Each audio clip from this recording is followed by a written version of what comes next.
Bonsoir à tous, bienvenue, nous sommes le mercredi 7 mars et comme chaque semaine, le Saint-Père a poursuivi ce matin son cycle de catéchèse. Il a continué ses enseignements sur le thème de la messe en s'arrêtant cette fois-ci sur la prière eucharistique, le moment central de la messe, rappelle le pape. On écoute un résumé de sa catéchèse.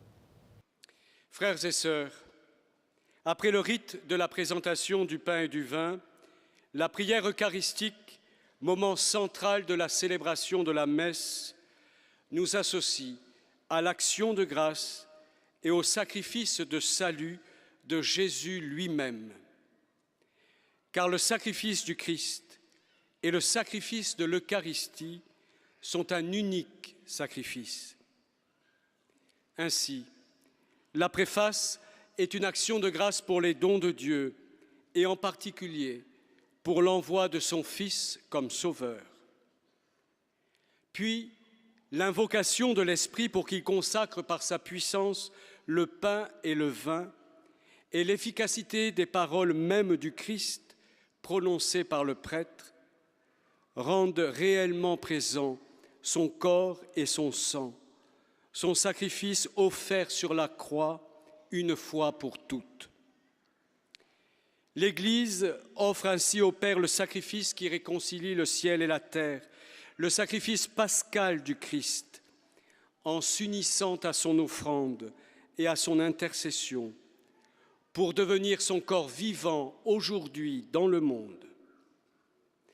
En communion avec l'Église universelle et l'Église particulière, la prière eucharistique demande à Dieu de rassembler tous ses enfants dans la perfection de l'amour, n'oubliant rien ni personne et ramenant toutes choses à Dieu.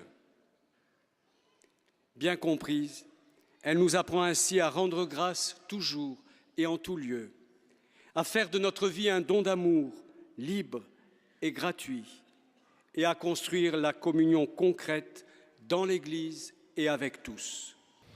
Et puisque nous sommes en période de carême, que nous sommes invités à jeûner et à prier, je vous propose à présent une réflexion du Père Germain Grenon. Il est père du foyer de charité Notre-Dame d'Orléans. C'est une vidéo de nos confrères de l'ECDQ. Alors, le jeûne, si je le fais, eh bien, il doit m'ouvrir aux autres. Exemple, on peut bien s'installer à la télévision le soir, puis rester là à regarder la TV. Mais je peux en jeûner aussi, le soir de la TV, pour m'ouvrir à mon époux, à mon épouse, à mes enfants, à un voisin, pour l'écouter, pour communiquer, communier à l'autre. Donc, on peut jeûner de, mais en vue de s'ouvrir à. Vous voyez, toute cette dimension de relation aux autres qui est signifiée aussi à travers la réalité de l'aumône.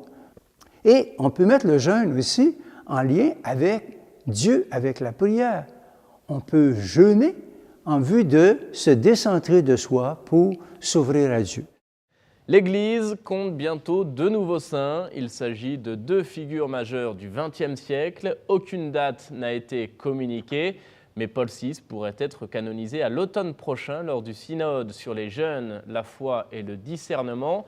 L'autre futur saint est très populaire en Amérique latine, c'est Monseigneur Oscar Romero, archevêque de San Salvador, assassiné alors qu'il célébrait la messe en 1980. Les dates de leur canonisation devraient être communiquées prochainement. Et puis, plus près de chez nous, enfin, à Montréal, la neuvaine à Saint-Joseph débute ce samedi 10 mars et se poursuivra jusqu'au dimanche 18 mars. Le lendemain, en la fête de Saint-Joseph, une messe sera célébrée par Monseigneur Christian Lépine à l'oratoire Saint-Joseph.